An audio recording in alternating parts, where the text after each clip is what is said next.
नमस्कार, मेरा नाम है सौम्या खान और आप देख रहे हैं इंडिया डेली का डिजिटल प्लेटफॉर्म।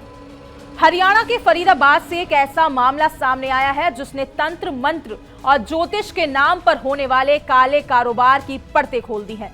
ये मामला न केवल कानून का गंभीर उल्लंघन है बल्कि मानव सभ्यता और नैतिकता को भी शर्मसार कर देने वाला है। फरीदाबाद के सेक्टर 8 में एक 38 वर्षीय तांत्रिक जिसका नाम यगदत्त को पुलिस ने मॉनिटर लिजार्ड के गुप्तांग बेचने के आरोप में गिरफ्तार किया है। इस सनसनीखेज गिरफ्तारी ने यह साफ कर दिया है कि किस तरह से आध्यात्मिकता की आड़ में वन्यजीव तस्करी का घिनौना धंधा चल रहा है। इस गिरफ्तारी को अंजाम देने के लिए एक संयुक्त टीम बनाई गई थी जिसमें हरियाणा वन विभाग, स्थानीय पुलिस, वन्यजीव अपराध नियंत्रण ब्यूरो और भारतीय वन्यजीव ट्रस्ट जैसे प्रमुख संस्थान शामिल थे। ये छापेमारी एक खुफिया सूचना के आधार पर की गई जिसके मुताबिक यगदत्त नाम का व्यक्ति वन्यजीव अंगों की अवैध बिक्री पर लिप्त था। आरोपी का ज्योतिष कार्यालय सेक्टर 8 में स्थित है और वहीं से वो ये पूरा गैर कानूनी कारोबार संचालित कर रहा था। जांच के दौरान जब अधिकारियों ने परिसर की तलाशी ली तो वहां से मॉनिटर लिजार्ड के गुप्तांगों के 3 टुकड़े और सॉफ्ट कोरल के 5 टुकड़े बरामद किए गए। ये दोनों ही आइटम्स भारत में संरक्षित वन्यजीव और समुद्री जीवन की श्रेणी में आते हैं, जिनका संग्रहण, व्यापार या प्रयोग वाइल्ड लाइफ प्रोटेक्शन एक्ट 1972 के तहत एक दंडनीय अपराध है।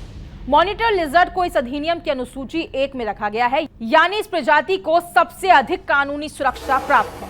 इसका अर्थ है कि इसके किसी भी हिस्से को रखना, बेचना या खरीदना न केवल अवैध है बल्कि ये गंभीर अपराध की श्रेणी में आता है जिसकी सजा 3 से 7 साल तक की जेल और न्यूनतम 10,000 रुपए का जुर्माना हो सकता है। गिरफ्तारी के बाद अधिकारियों ने बताया कि यगदत्त खुद को एक तांत्रिक और ज्योतिषाचार्य बताता था। वो लोगों को आध्यात्मिक उपचार देने का दावा करता था और इसी आड़ में दुर्लभ वन्यजीव उत्पाद बेचता था। ये व्यापार वो ऑनलाइन प्लेटफॉर्म्स के माध्यम से भी कर रहा था। जांच में पता चला कि यगदत्त तंत्र मंत्र, वशीकरण, धन प्राप्ति और विवाह संबंधी उपायों के लिए इन प्रतिबंधित वस्तुओं का प्रचार करता था। अंधविश्वास और लालच में फंसे लोग उसकी बातों में आकर भारी कीमत पर ये उत्पाद खरीदते थे। इस पूरे मामले की जांच अब और अधिक गहराई से की जा रही है। गुरुग्राम के प्रभागीय वन अधिकारी आर.के. जांगड़ा ने इस मामले को गंभीर वन्यजीव अपराध करार दिया। उन्होंने ये भी बताया कि यगदत्त के मोबाइल फोन और डिजिटल डिवाइसेस को जब्त कर लिया गया है ताकि उसके ग्राहक नेटवर्क, सप्लाई चेन और ऑनलाइन गतिविधियों की फॉरेंसिक जांच की जा सके। ये भी जांचा जा रहा है कि क्या वो किसी बड़े वन्यजीव तस्करी गिरोह का हिस्सा है। ये मामला देश में फैले अंधविश्वास, तंत्र मंत्र की आड़ में फैलते फूलते काले कारोबार और दुर्लभ जीवों के प्रति समाज की लापरवाही की गंभीर तस्वीर पेश करता है।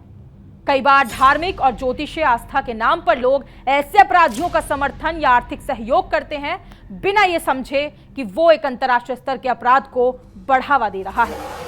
भारत में वन्यजीव संरक्षण को लेकर कड़े कानून है, लेकिन ऐसे मामलों में जब तक समाज सजग नहीं होगा और अंधविश्वास के जाल को नहीं तोड़ेगा तब तक ऐसे अपराध होते रहेंगे।